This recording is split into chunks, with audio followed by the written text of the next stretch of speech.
All right, we'll try that again. Thank you for letting me know there's no sound. Can you hear me now? Can you hear me now? Can you hear me now? I think it's working now. Yeah, yakking away here and no sound. We got sound? We got sound? Turn on your mic. Mic's on. Voila. Excellent. Thank you, Kevin. Let's try that again. Hi there, smart drivers. Talking to you tonight about smarter defensive driving, space management. If you can manage space in front of your vehicle at all times when driving, following traffic, and when stopping in traffic, and looking farther down the road and maintaining that safe distance and braking earlier when coming to a stop behind stop traffic, you're going to keep yourself safe and significantly reduce your chances of being involved in a crash. That's what we're going to talk about tonight. Smarter defensive driving. And thank you to my friend Big Mac Sam, who is here, driving instructor in the Bronx. I learned a few weeks ago that rear end crashes are the number one crashes in North America. I'd like to say thank Sam for that. We have the technology. Yes, I have all the pieces. You know, I'm getting ready. I'm checking everything, making sure that I'm ready for the live stream. And then, of course, we have a new puppy here, and the puppy pulled the microphone over, and of course it's blinking and it's not on. So that was one thing I forgot to check. So here we are. Elevator Fan is here from Monticello, Indiana. Joe is tuning in from Toronto, where it's going to get down to minus 12 tonight. Lots of other people here. My friend Rob from Nickel City Driving Lessons in Sudbury, Ontario. Big Mac Sam, excellent. Octavia, perfect. I really follow your channel. I'm getting better in driving. I'm gaining much experience both through your videos and practicing. Thank you. Awesome. That is awesome news. And Luke is here as well. Bricks for Wheels. Corey is the moderator. Does an excellent job of getting up videos that I suggest you have a look at for further information when I answer your questions about driving. So Jasmine is here as well. So if you're just tuning in, let us know where you're tuning in from. Let us know what class of license you're going for, and let us know as well if you have snow and ice and you have winter time where you're going. And yes, we're going down to probably minus 10 tonight as well. We had a very early winter here for us. Usually we do not get snow until after Christmas. We had snow at the beginning of November, and it has been cold ever since. I mean, right around freezing and much below. My friend Sean is here from Brooklyn Park, Minnesota. So we're talking about this. And on Monday, which was yesterday, I've had a couple of days away from the office. Yesterday I took a student down for a class 3 driver's test, which is essentially a dump truck. And we were driving a bobtail, which is just the tractor, the semi-truck with just the truck part, not the trailer part. And even though the student was a very good driver and had his license previously, had driven truck previously, had let his license go and was now upgrading, or not upgrading, but rather getting his license back, his class 3, for the work that he was doing, he was still not proactive in his stopping. He was waiting too long to get on the brakes and start slowing down. And not even on the brakes, because you shouldn't be using the brakes for anything other than coming to a stop, slowing down behind traffic that's turning or coming to a stop, controlling your speed on a downgrade, or unexpected events. Those are the only 4 times that you should be using the brake. And so even though Larry had experience, he wasn't letting off the throttle early enough to come to a slow as he was approaching traffic. And this is going to be one of the defensive driving strategies that's going to significantly help you when you're driving. You're anticipating what's going on in front of you. Driving around in the pickup truck today, helping a mate of mine out, he's reactionary. He's what you don't want to be in traffic. He's relying on the technology in his vehicle and hoping that those brakes are going to work. He's relying on the traction of the tires, that they're going to get traction, and he's stopping far too close to traffic in front of him. And for somebody like me who preaches space management, keeping space in front of your vehicle, using the throttle to control that space, managing speed well, it's completely different, and it's part of social driving, which I'll talk about in the presentation. Logan, would you say Trucking is a dying business as it becomes more automated, or is it still worth it for long term? Logan, they will always be looking for over-the-road truck drivers. They're always looking for drivers to run freight through the United States and back again because it's more convenient for shippers. They can put a guy in a truck and, he can be from Toronto to California in 3 days. You can't even get a train loaded in 3 days. So the simple convenience of trucks makes them viable to continue to push over the road trucking. For example, Larry was leaving on Wednesday, tomorrow, with 3 camper trailers from here in British Columbia to drive these to Delaware, which is on the east coast of the United States. For those of you who don't know where Delaware is in the United States, almost 10,000 kilometers, which is about 7,500 miles, and 3 camper trailers. I just think that's a crazy distance to ship 3 camper trailers in wintertime. So anyway, Rob says Toronto minus 13. It's only a very comfortable minus 8 up north here in Sudbury, which is weird. Joe says snow in November in Vernon. Wow, it sure ain't your grandpappy's Okanagan. Joe, that is for sure. It is not. It has been, like I said, a very early winter for us. Mallory expecting some snow here in the Maritimes tonight into tomorrow. And yes, I think we're going to get some snow here. We're definitely getting back into the cold for sure. Elevator, I always turn in spaces in between the vehicles on a multi-lane turn. That is awesome, and that is great defensive posturing for you, Elevator. Klaus, hello Rick from Southeast Bavaria, Germany. I hope you're doing great. We got 4 centimeters of snow today. It's 3 a.m. here. And Klaus, thank you for tuning in very, very early in the morning, 3 a.m. Yes, and we could talk a little bit about that. And for other people tuning in as well, take your driver's test in the wintertime. Book your test, okay? And in the next week, it might even be after Christmas, because next week I'm going to do Christmas and holiday driving. But it'll probably be after Christmas. But we'll talk about how to get past the driving examiner, because I met the driving examiner yesterday, and I was asking her a question about clarification because Larry already had his air brake ticket. And I was asking whether he had to do the air brakes as part of his pre-trip inspection. And when I asked the driving instructor, whose name was Elaine, the first thing she said to me, of course, absolutely, you have to do the pre-trip inspection because we can't take that truck out unless it's safe. And I was like, oh, okay. But saying that yes, she was very by the book and very down the line, she did give Larry an extra 15 minutes to do his pre-trip inspection, which was very generous in my mind and what I thought, especially as cold as it was in Penticton yesterday. So I'm going to do another presentation here in the upcoming weeks about how to get past the driving instructor, how to pass your test with any driving instructor or any driving examiner, because it shouldn't matter who the driving examiner is. You should be prepared enough that when you take your driver's test that you can pass with any driving examiner. So we're going to talk about that as well. Corey's put up the video for passing in the wintertime and how to do that, and that'll give you more detail. Logan, also Rick, do you think that it is worth to study to become an automotive mechanic, engineer specializing in internal combustion engines, or will electric cars dominate mechanic industry? No. Logan, keep going on the petrol engines because they're going to be around for a very long time. It's, I think, my personal opinion. I've been wrong before. I was wrong about the pandemic. I wasn't wrong about self-driving cars, but I was wrong about the pandemic. But I think that electric cars are not going to be the future. I think that hybrid cars are going to be the future. And if I was, giving you counsel on being a mechanic or an automotive technician, focus in on hybrid cars, because I don't think electric cars are going to be the way to go. Joe, had 2 people tailgate me just 2 hours ago, so the timing of this live stream is perfecto. Awesome. Colton Hay from Greenbrier, Arkansas. It's raining like crazy. Just got all clear from the neurologist to learn how to drive today. Now I got to do the rest. Awesome. That is great news, Colton, that you're cleared to do your driver's test and get your license. That is terrific news. Elevator, if you turn in the spaces in between the vehicles, that will reduce the chances of you being involved in a crash, and that is absolutely correct, my friend. Rob, hey Rick, my boss recently asked me if I would take my instructor breakout for the road test. I'm not so sure about. What do you think? Rob, I'm not a big instructor break person.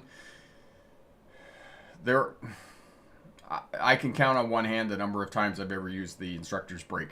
If you're worried about that, there are other ways that you can stop the vehicle. You can just pop the transmission into neutral, or you can take a hold of the steering wheel and then redirect the vehicle. Take it out, the instructor's brake, for road tests. Why are you, I don't understand, Rob, why you're taking it out for driver's tests.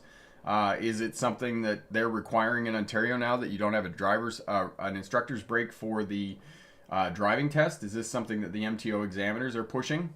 Just let me know. Logan, what's your opinion on the carbon fuel tax here in British Columbia? It is insanely high, but does it really do any combat climate change? Logan, that's beyond the scope of this. I think what we're going to do is we're going to go over to the presentation. We'll come back and we'll answer other questions you have here. So without further ado, here we go. All right, we're running into the same problem. Oh, I know what I did. Okay, because I was looking at this before. Okay, it's not doing what I needed to do. Bear with me when I'm having technical challenges tonight. Slideshow, image slideshow. There we go. All right. Smarter defensive driving, and we're talking about minimum safe distance. The reason that I use the term minimum safe distance is because the older system used space cushion. Nobody knows what a space cushion is. I don't know what a space cushion is. I know what they're trying to get at. They're trying to get at minimum safe distance. And I think that minimum safe distance is better because we all understand minimum safe distance. Nuclear bombs. We need to get to a minimum safe distance to keep ourselves safe. It's the same thing when you're driving. You need a minimum safe distance between you and other traffic on the roadway, you and other road users, you and fixed objects, because if you're not near anything, it's less likely that you're going to hit anything. And I'm going to tell you how this is going to prevent you from being rear-ended, because first of all, we're going to talk about how to prevent rear-ending other people, and then we're going to talk about how you can protect yourself from being rear-ended and being tailgated. For those of you new to Smart Drive Test, my name is Rick August. I was a truck driver in the 1990s, hauling freight from Ontario, Canada into the United States, mostly the eastern seaboard, east of the Mississippi. I did make it out to the southwest a few times, Utah, California, and whatnot. While I was going to university in Australia, I drove buses for Greyhound and one of the regional bus lines there as well, so I have experience driving buses. I've worked for transit authorities, so I have experience driving, or I don't have experience driving transit buses, but I have worked in the organization and have a lot of information about driving a transit bus. And my friend Big Mac Sam is here as well, and at one juncture he drove a transit bus, so if you have any questions about driving a transit bus, we can help you out with that as well. To come off the road and stop being an over-the-road truck driver and being gone all the time, in 1997, I became a licensed commercial driving instructor, teaching air brakes, semi-trucks, buses, and whatnot. And then I went back to university in 2006, graduated with my doctorate in legal history, looking at the transition from horses to motor cars and the impact that that had on policing and law. And if you want to know more about me, you can check out my autobiography over at the Smart Drive Test website. Good stuff to look at, taking your driving test in the wintertime. And as you can see, for those of you who are here every week on the live stream, I am pushing this and telling you that it is easier, believe me, that it is easier to take your driver's test in the wintertime. The driving examiners aren't as stressed out, i.e. Elaine yesterday being very courteous and giving an extra 15 minutes for the pre-trip inspection. You don't have to be 6 to 12 inches from the curb when you're parallel parking. You don't have to be in between the lines when you're stall parking. You just have to be in beside the vehicle beside you. You can go a little bit slower. And most of the time, 90% of the time in the wintertime, the roads are going to be just fine, clear, a little bit wet, and that's it. Cars in this day and age have great tires on them. Most of them are all-wheel drive, front-wheel drive, or they are four-wheel drive. It's very unlikely that you're going to get a rear-wheel drive in this day and age, unless you're my friend Tim from Drive Smart BC, who has an old Tacoma that's rear-wheel drive. But he carries chains, so he's very safe. So have a look at those two resources for taking your driver's test in the winter time. So the basic conflict of traffic is collisions versus congestions, okay? So we're trying to reduce crashes by limiting how fast you can drive in certain areas outside school zones. For example, we're reducing the speed differentials between pedestrians, students, i.e. at schools, and how fast you can drive it, 20 miles an hour or 30 kilometers an hour. So we're reducing the numbers of speed to try and reduce the numbers of collisions. And then congestion. We're trying to get traffic going faster. And if you want to look at something, the zipper merge. And I am working on a chapter right now that is going to take the zipper merge and just tell people that this thing does not work. And I finally figured out why it doesn't work. I had an epiphany the other day. And the title of the chapter is Getting Yourself Caught in the Zipper Merge. And all the men here will understand what that means. So congestion, getting traffic going faster. So this is the fundamental conflict of traffic that we're dealing with. And this is why we have tailgaters, because social driving tells us to get going faster. It's me first, okay? Driving is completely reactionary and retaliatory. And you can see in this picture here with the winter driving that the cars are bumper to bumper. They're right up against each other when they shouldn't be. You should be minimum all the time of one vehicle length behind the vehicle in front of you at all times. Okay, traffic flow is always higher than the posted speed limit. Rolling through stop signs, failing to signal, honking at other drivers when they do something goofy, driving over painted islands, following too close, crowding pedestrians, and failing to yield. These are just some of the many, many, many hallmarks of social driving. And we want to move you from being reactionary and retaliatory drivers to proactive and predictable drivers. So we control space around our vehicle and in front of our vehicle by controlling speed. And we control speed with the throttle. If you're using the brake to control space when you're driving in a forward motion, then you are being reactionary because you're not looking down the road far enough, you're not interpreting traffic patterns, and you're not figuring out what individual road users are doing. And you know whether somebody's turning. You don't have to see their signal, okay? You know whether somebody's slowing down. We can judge relative speed when we're driving with a little bit of experience. So speed is made up of time and distance. You control distance so you have more time. With time, you can observe traffic patterns. With time, you can predict and track other road users, especially at intersections. And this is so important because 40% of traffic crashes happen at intersections. With time, you can communicate effectively with your signals, hand gestures, lights, horn, and eye contact. With time, you can work the controls of your vehicle, and with time, you can read and respond accordingly to traffic. Space buys you time, time buys you options, and options prevent crashes.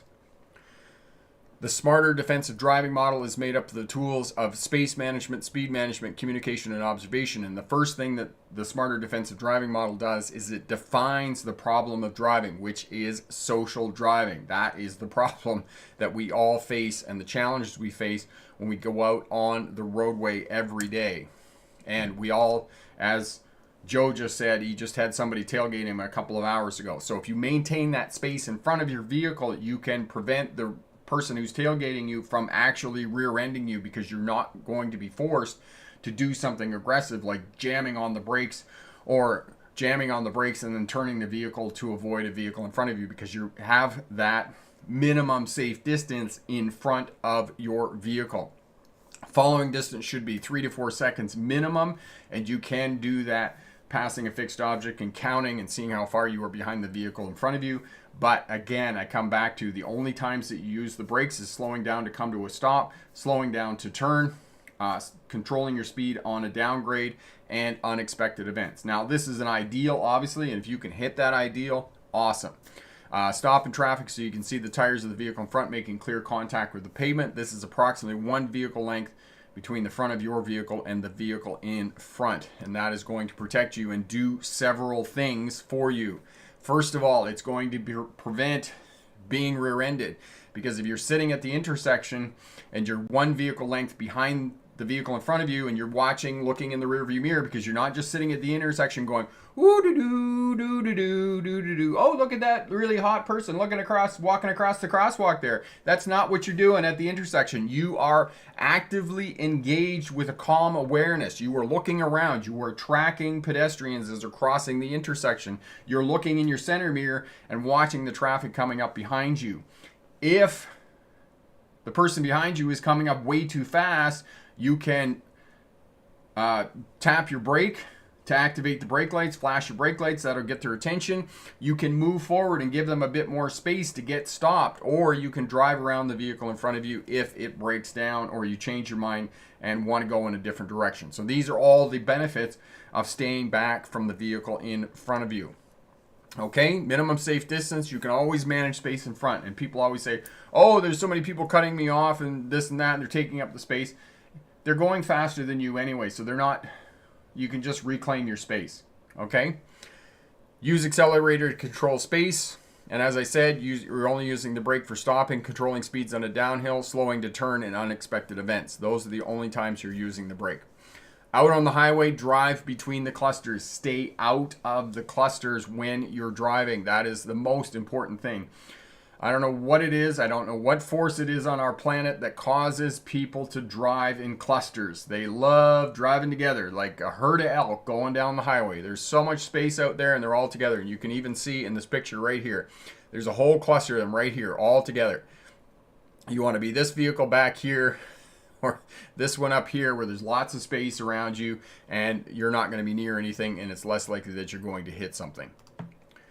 Okay, be proactive and predictable. Observation, looking down the road as far as you can see. Active observation at intersections. Don't be sitting there lollygagging. Communicate effectively with your signals and lights. Do not change directions of the vehicle until you have minimum 3 flashes of on the signal, okay? And then move the vehicle.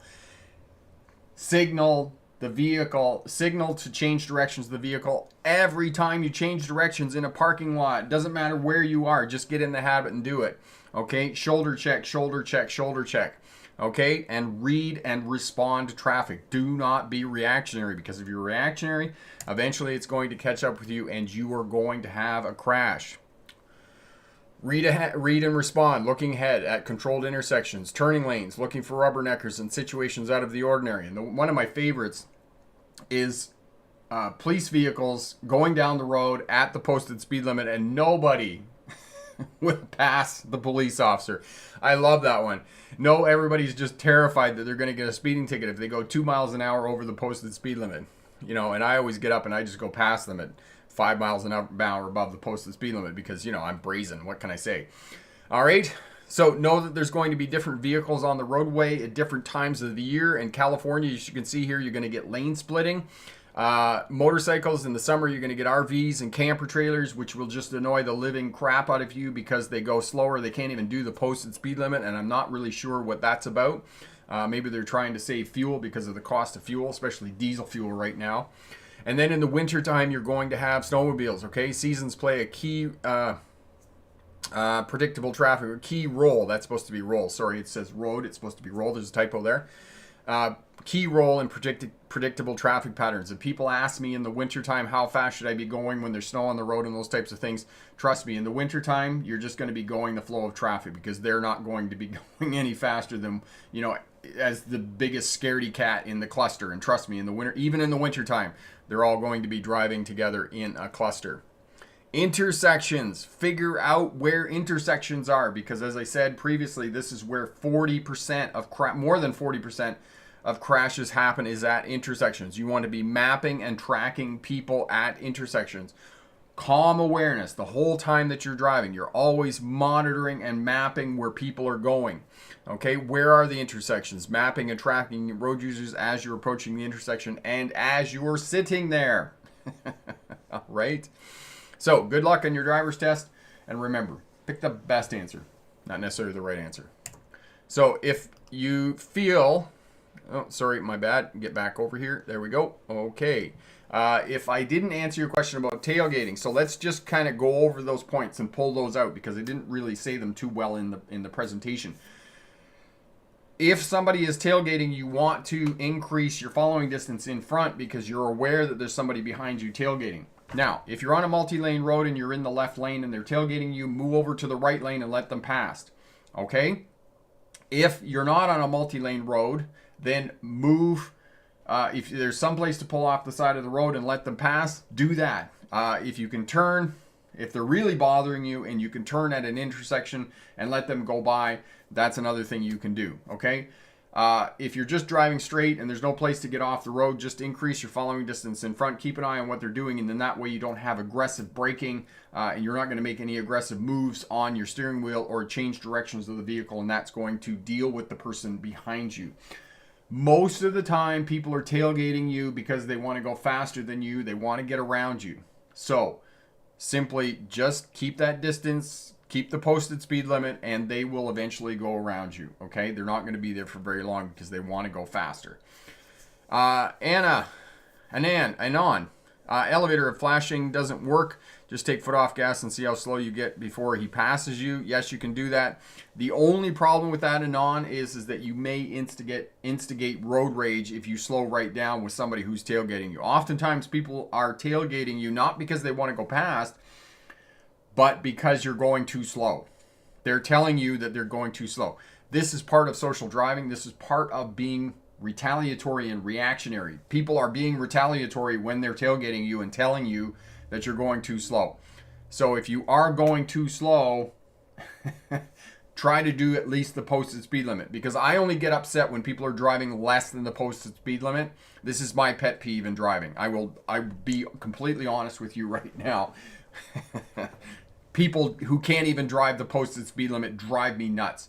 And that, in combination with people that are all over the map in terms of their speed management, they're 45, 55 miles an hour, 60 miles an hour, 40 miles an hour, 50 miles an hour. That just drives me insane.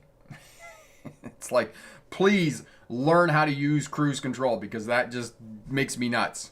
Doug, how are you, my friend? It's all good. Wyatt, North Carolina Handbook says to pull over and let them pass. And yes, that is one of the skills or techniques that you can employ, Wyatt, that will help you to deal with tailgaters for sure. But you can put those others in place as well. If you're on a multi-lane road, move back to the right, increase your following distance in front of your vehicle, and that way that will prevent you from making aggressive movements with the person tailgating you. Colton, if people think clusters aren't a big deal, wait until lanes end or are closed due to road work or a wreck. And yes, you get into merging and those types of things, and people do crazy things and they can't merge. And, there's numerous news reports on the zipper merge that the zipper merge doesn't work, and their authorities are confounded by the fact that they can't figure out why people can't figure out how to implement the zipper merge. And the reason that you can't implement the zipper merge is because it's terrible, underscored in bold defensive posturing. Why would you put yourself up against a situation where you absolutely have to trust the person behind you that they're going to let you in at a choke point? There's no place for you to go. You have to merge. It's all or nothing. And we want options, right? Space buys you time. Time buys you options. Options prevent crashes. And if you are at a choke point and the only option you have, the only thing that you can do is to merge, you don't have any options. And when you don't have any options, you're no longer implementing your best defensive posturing. So merge early, okay? And that way you're not going to be dealing with other knuckleheads at the choke point. And yes, of course, every time you get into a road closure, you get into a merge or those types of things, yes, you're going to have the people that do the zoom and cut. They're going to zoom up in the empty lane and they're going to cut in. Big whoop. Let them go and have their crash somewhere else, okay? Klaus, zipper merge doesn't work very good here as well. Many people merging always before closed lane. I had this situation last Saturday evening. I was driving the right lane and the goofy, yes, goofy people. And it simply doesn't work. It doesn't work because it's not good defensive driving. So it is never going to work. Doug, Brick, I see people tailgating in bad weather quite often. And yes, Doug, they tailgate all the time. They follow too close all the time. Every time I'm on the road, I see them tailgating. Klaus tried to squeezing his way in front of me. Traffic was going like 5 kilometers an hour. I hold my ground. He honked at me 2 times. Yes, they're going to do that. Road rage, minor road rage. We talked about this a couple of weeks ago. Actually, it was last week we talked about road rage. Minor road rage is horn honking, giving you the finger, tailgating you. those are all minor incidents of road rage. Major road rage, using your vehicle as a weapon, getting out of the vehicle, threatening you with a weapon, banging on your car, ripping mirrors off, those types of things. Those are major forms of road rage. Sam, I hate it when drivers are driving under the speed limit too. Sometimes I find out they are texting on their phone. They are more focused on their phone. And yes, Sam, unfortunately, we live in that world where too many people are on their phone while they're driving, for sure. Rob says cluster drivers are like a pack of wolves without a wolf's purpose. That's a good way of putting it, for sure. Excellent. Colton, if you can't drive the posted speed limit, take a taxi or have someone else drive. Yes, for sure. Anon, if the guy beats you to the dotted line, let him in. Yes, and you should, for sure. But as I said, the zipper merge is not good defensive posturing. You only have one option, and when driving, you always want several options. And your first defense of smarter defensive driving is managing that space in front so that you have options of slowing down. Because the other piece about having that minimum safe distance in front of your vehicle is it's always faster to drive out of an emergency situation than it is to try and cram on the brakes and hope on a wing and a prayer that you're going to get your vehicle stopped in time so that you don't crash into the person in front of you, or you don't careen off the road, because when you lock up the wheels, the vehicle is going to skid and you're going to go in, crash into a fixed object or something like that. So hopefully when you have that space in front, that's your first line of defense. And then if something else goes wrong, then you have someplace that you can drive into in the event of an emergency situation. Wyatt, people following too close is one of my biggest pet peeves, even if it's not someone tailgating me. And it's unfortunate. People do it all the time when they're driving. They follow too close. And it's just part and parcel of social driving. It's one of the hallmarks. It's actually, I would say, in terms of, if you put the hallmarks of social driving in a hierarchy, it's at the top of the social driving hallmarks, is following too close in traffic. And almost every driver does it who's had their license for more than a few months. Mallory, my mom and I also don't like it when people drive under the speed limit. Yes, it drives me crazy. Elevator, I don't like being tailgated because I'm afraid of getting rear-ended. And yes, you're going to get rear-ended. The other piece about protecting yourself in the event that you do get rear-ended, make sure that you have your head restraint in your vehicle adjusted correctly. It should be minimum, the top of the head restraint should be at the top of your ears. Now, most newer cars in the last 10 years, the head restraints are quite big and they will cradle your whole head. It's not a headrest, not a headrest. It's not like, not sleepy time. It's a head restraint. It stops you from if in the event that you get rear-ended in the vehicle, your head snaps back. It stops your head from snapping back. It restrains your head in the vehicle and prevents soft tissue damage in your neck, because this is often what happens when people get rear-ended in their vehicle, is they sustain soft tissue damage in their neck and shoulders, which is, tendons, nerves, muscles, those types of things. So if you haven't checked, ensure that your head restraint is adjusted correctly in your vehicle. And the newer ones, you can tilt them. They have a ratchet system on them, so you just pull them forward, click them forward, and if you go too far, you can pull it all the way forward and it'll let go and it'll go back to its original position. Or you can adjust it up and down. So make sure that you adjust your head restraint in your vehicles to prevent soft tissue damage in the unlikely event that you get rear-ended. Scarlett, I only tailgate if there's a left lane hog blocking everyone from passing. Scarlett, guilty as charged. I do that too, because it just drives me crazy when people are left lane squatters and will not get out of that left lane. It just drives you nuts. Wyatt, my Cherokee doesn't have head rests in the back. I plan on avoiding rear passengers. Awesome. Wyatt, your Cherokee doesn't come fitted with head restraints in the back of the vehicle, or you just don't have them. They didn't come with the vehicle. It has them, but you don't have them. Joe, slowpokes can make things more dangerous for the rest of us, whatever they might think or tell you. If the sign says 100, don't do 60 or 70. Yes, exactly. And Joe, this is the very reason that we don't allow slow-moving vehicles on the roadway. This is why on freeways and interstates that we don't allow tractors and forklifts and other slow-moving vehicles, bicycles and pedestrians and those types of things, because it's too dangerous. One of the reasons that interstates and freeways are safer than roads in the city or two-lane highways is because they don't have intersections and all the traffic is traveling at more or less the same speed. And when you get those really slow vehicles, then it's going to be dangerous for sure. Doug, Rick, I saw a funny picture. Guy had a pipe wrench welded hanging off the bumper to prevent tailgating. Yes, you just put a spike on the back. Or, the other funny one was in Facebook with the guy pulling a machine gun, a mounted machine gun behind his car. He's just like, prevents tailgaters. Yes. Wyatt, they never put them in the XJ's 84 to 01 factory. Okay, so you don't have them. That's unfortunate.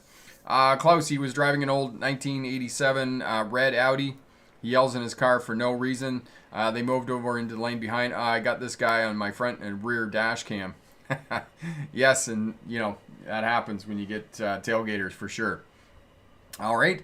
So again, I come back to the space management, and it's really challenging to do to keep that space in front of your vehicle, because everything within social driving is telling you that you need to be closer to the traffic in front of you. And there's peer pressure when you're driving, especially for newer drivers who don't have a lot of experience. They feel pressured to get going. They feel pressured to get out in the intersection when they're making left-hand turns. They feel pressured to drive closer than they should with vehicles in front. And unfortunately, modern automotive technology, good brakes, good steering, these types of things make us feel safer than we actually should feel in the vehicles, because there's a good chance that if you're following too close, eventually it's going to catch up with you and you're going to rear end the vehicle in front of you. And when I'm in the left lane and speeding, I have no sympathy for speeders that tailgate me. Yes, we all have our pet peeves when it comes to driving, and it's a real art and science when it comes to driving. And the other piece about driving is that there are driving cultures in different places in the world are very real things. Driving in Europe, for example, is very different than it is here in North America where we drive. For whatever reason, we have left lane squatters here in North America, and they just feel it is their right to sit in that left lane and not move. Whereas in Europe, if you sit in the left lane and somebody comes up behind you and they're going faster than you, they're going to let you know. They're going to be on the horn. They're going to be flashing the lights for you to get over into that right-hand lane and get out of that passing lane. Elevator, I like using cruise control and maintaining a constant speed. An elevator, it's one of the things that can prevent you from being rear-ended, tailgated, because you're just stay in the right-hand lane, put your cruise control on. And the other piece about cruise control is that it'll prevent you from getting speeding tickets, because you know how fast you're going, right? You can just set it a couple of kilometers an hour or a couple of miles an hour below the traffic flow on the highway or interstate, and that will allow you to focus on what's going on down the roadway, interpreting traffic patterns, discovering or figuring out what individual road users are doing, and that way you can pick the appropriate lane to be in. Most of the time it's going to be the right lane, but you're not distracted by trying to manage that speed because you know how fast you're going. Mallory, I was telling my mom recently about social driving. Yes, driving is a social event, and as well, driving is emotional. Drivers are definitely emotional. We can see that from people who are upset by people who are drive below the posted speed limit, people who drive in clusters, people who tailgate. These are some of the top driving traits and characteristics that really annoy drivers, me included. Okay, I own that group. Joe, it was beautiful to see drivers over in Germany on vacation there a dozen years ago. They were so competent. Wish we could be as well trained in North America as guys like Klaus. Yes, and very courteous. And the driver education in Germany is definitely much more rigorous than it is here in North America. And one might argue that the reason for that is because everybody learns to drive on a manual transmission. And for those taking a driver's test, new drivers taking a test in England, for example, they're all learning on manual transmissions, and they find, and the fail rate in some of these places at some of the test centers in London is like 50-60%. It's really high, because not only are the students learning to drive on roadways that were never really designed for motor cars, they're also driving manual transmissions, and they've only had a few weeks of driving a manual transmission, and that could be a bit of a challenge when you're out on a driver's test and you're under pressure and stress, and you got roundabouts and traffic, heavy congested traffic and junctions and roundabouts and those types of things, and you're trying to figure out how to get a manual car going, actually be on this side here because you're sitting on the other side of the car. So some of these test centers have really high fail rates at the test centers, but overall, I would argue that because European drivers are learning how to drive on manual transmissions on roads that are much narrower, they're much more aware of where their vehicle is in space and place, and they have much more awareness about driving because they're driving manual cars. They're not driving automatic cars as we are here. I would, in my professional opinion, I believe that because automatic transmissions make cars so easy to drive, that too many people just kind of tune out. They're not really paying attention to what's going on when they're driving automatic vehicles. Klaus, the thing is, people think if you're driving on the Autobahn without speed limits, some parts of the German Autobahn system don't have speed limits, so there's some driving with 240 kilometers an hour in the left lane. And yes, if people are driving 240 kilometers an hour in the left lane, you definitely don't want to be in the left lane unless you got some big car that is going to get going when you walk on it. That's for sure. You don't want to be out in that lane. Interesting info, Rick, about manual transmissions over in England. Didn't know that. Yes, most of the students in, and it's not just England, it's Africa, Asia, most parts of the world have manual cars. We in North America are the only place that has, 85-90% automatic vehicles. It's the inverse in other parts of the world, in Europe and Asia, and not Australia. Australia's mostly automatics, but most of these places have manual cars, and this is what people are learning to drive on. And one of the most popular videos, both on my website and here on the YouTube channel, is the beginning lesson for driving a manual car. Manual cars aren't that hard to drive. They're not that hard to learn how to drive. It's been this myth within driver education that, oh my God, manual transmissions are so hard to learn how to drive. Yeah, they were 30 years ago, but not now. Manual transmissions, a modern manual transmission car is so easy to drive. They got hill assist, electronic fuel injected engines that automatically torque up as soon as you let the clutch out. I mean, how nice is that? It's not like the old buggy where you got to rev it up and then let the clutch out. You're doing a hill start, you just, as soon as it detects any incline, it puts the brakes on, and you just let the clutch out, and as soon as you let the clutch out, it automatically releases the brakes. I mean, how nice is that? Yeah, so modern manual cars are nothing like they were 20, 30 years ago, not like the old buggy, which is, next year is going to be 25 years old. So, yes. Anon, I won't be driving my Jetta in the left lane on the Autobahn. Yeah, you'd have to have your old Jetta there, just like right to the boards. Just giving it 200 kilometers an hour on the Autobahn with your Jetta, a Volkswagen Jetta. So Corey's put up the video there on how to drive a manual car. Thank you for that, Corey. And again, management of space, and we're talking about the Autobahn. The other interesting piece about the Autobahn is, you look at, you just Google what is the leading causes of crashes, and people will say, oh, fatal crashes are caused by speed. Yes, usually high speeds will cause people to be killed in a car crash.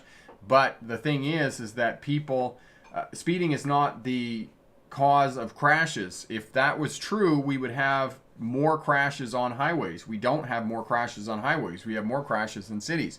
The mismanagement of speed and space is the reason for crashes.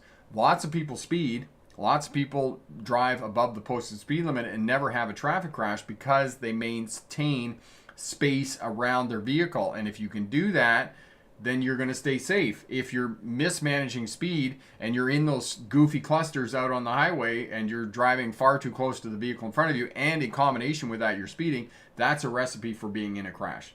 So you need to maintain that space around your vehicle at all times. And bilaterally, front to back on your vehicle, there's so much space out on a roadway. You can just back off from the vehicles in front of you or get around them and past them, and that way you can maintain that space in front of your vehicle when you're driving. Klaus, that's right. I made my driving license back in 2015 in a brand new VW Golf 6-speed transmission. And yes, they're terrific. The new ones are so easy to drive. So, I'm looking forward to an upgrade. Joe, I hate to criticize the police, I really do, but I think they could be less tolerant of tailgaters. Here in Ontario, it's 4 demerits for both 30 kilometers an hour tailgating, but they rarely stop tailgaters. And that's true, Joe. I tend to agree. I tend to think, that we need to revisit speeding, because there are so many cars now, and I mean, the cars are so much better, and most of these posted speed limits on highways, and, bureaucrats are beginning to understand this, because on the Trans-Canada Highway here in British Columbia, we have increased the speeds on the highways. Most cars in this day and age, in the last 10 years, they can do 120, 130 kilometers an hour and not break a sweat all day long going up and down the highway. I think that exactly what you just said, Joe, is that it is critical, much more critical, that tailgating should be ticketed much more than speeding, because speeding's not as I said, not the cause of crashes. It's following too close. It's the mismanagement of speed and space. You're too close to other traffic on the roadway, you're too close to fixed objects, and you're speeding. It's like dumbasses speeding on residential roads. It's like dumbasses speeding in a school zone. That's just a recipe for disaster, because you're too close to other things and other people. If you're out on an open highway and there's nobody else there and you're speeding, that's not dangerous, because most of these newer cars, there's not an issue with that, and most people are competent at driving those speeds in newer modern vehicles. So yes, I agree with you on that point. Epic, another thing to watch out for in urban highways is the buses will use the left lane for high occupancy vehicle lane access, since car drivers are not used to seeing large commercial vehicles using the left lane. Yes, and one of the highways, the Trans-Canada Highway through Vancouver, is like that. The high occupancy vehicle lane is on the left side. So yes, there are times that some of the buses will be in those left lanes as well. But there are cities, Ottawa, Ontario, Canada, comes to mind, is one of the cities that has its own bus lanes, which is something I think is absolutely awesome. It's like cities that have light rail and trams and subways. Those cities are just tremendous to try and get around and use public transit and those types of things, because if you are living in a bigger city and you can use public transport, I think that is awesome. Absolutely awesome. Wyatt, they could make roads that are over 85 miles an hour, and then they have an extra lane for older vehicles that got 80 or less. They should do that on the Florida Turnpike. Yeah, or, making sure that people who are doing less, the posted speed limit should be staying in the right-hand lane, right? Because I've been down through there, Wyatt, where people are on I-90 or the I-75, and especially I-75, if you're coming through Georgia, if you are not doing 75 mile an hour, you better not be out of that right-hand lane in the state of Georgia on I-75 going southbound, for sure. Anon, police in Maritimes don't appear to pull anyone over. Anon, I suspect that's because you're policed by the RCMP, and it's the same thing here in British Columbia. I don't see a lot of people being pulled over here in the province of British Columbia. However, it does happen, because Tracy, with her Audi, has been pulled over in the last few weeks twice. Both times, the officers gave her a warning, and I said to her the last time she told me that she got pulled over and got a warning for doing 80 kilometers an hour in a 50 zone here on number 6 highway, which is a place here where it's really deceiving, and everybody speeds in that section of highway. But I said to her, I said, your horseshoes are getting pretty thin. So anyway, yes. Elevator, the vehicles behind me came up really fast and I thought I was going to get rear-ended. And yes, if you see the vehicles coming, and I had one the other night, I was turning right and I saw this car coming and they weren't really slowing down.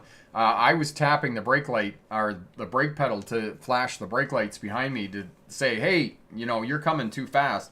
And actually, if you're turning and you see somebody coming up that potentially could tailgate you, I would counsel you to abort the turn, because that's what I did. I aborted the turn. I went up to the next intersection and I turned right there. I didn't make my turn because I didn't think the person behind me was going to get stopped.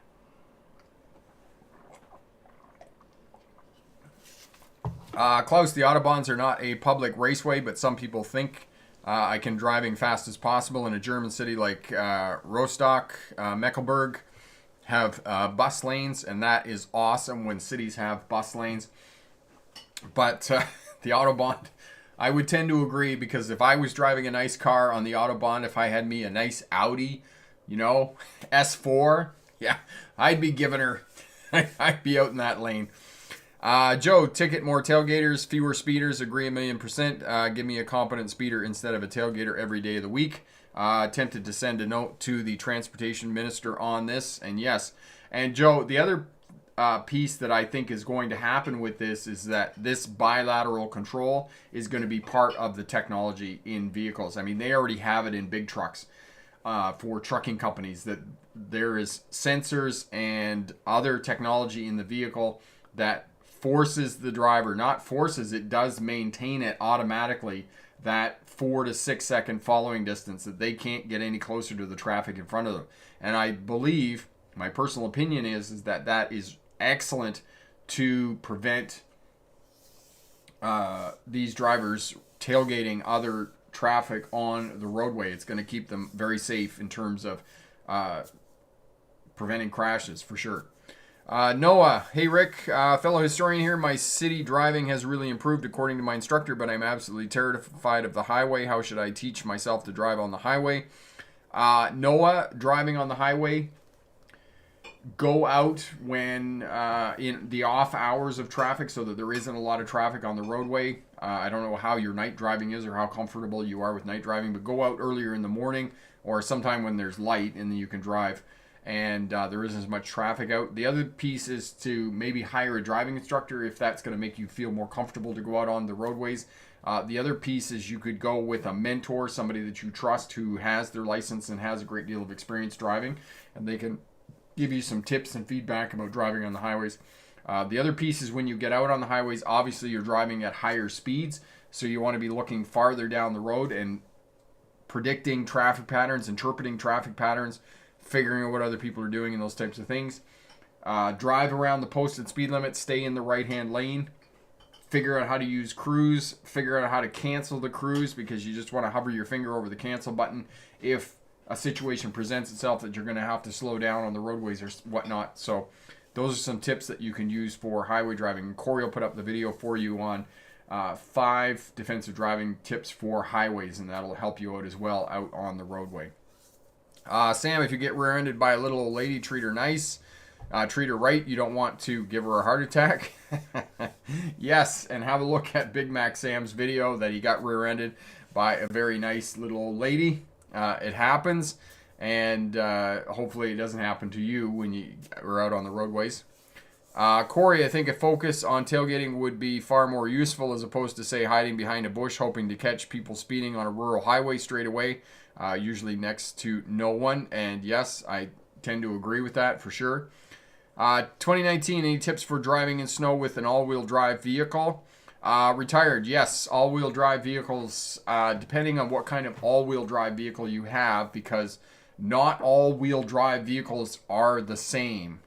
And computer systems, patents are all different, and the way that they handle are going to be different. I found out the other day, I was driving the Audi, and with the Quattro suspension, when it ran around a corner and lost traction, and I went to step on it to get it to, accelerate to come out of the curve, it just cut power to the wheels, which was interesting. As soon as the car started to slide, it cut power to the wheels, and it as soon as it regained traction, then it went again.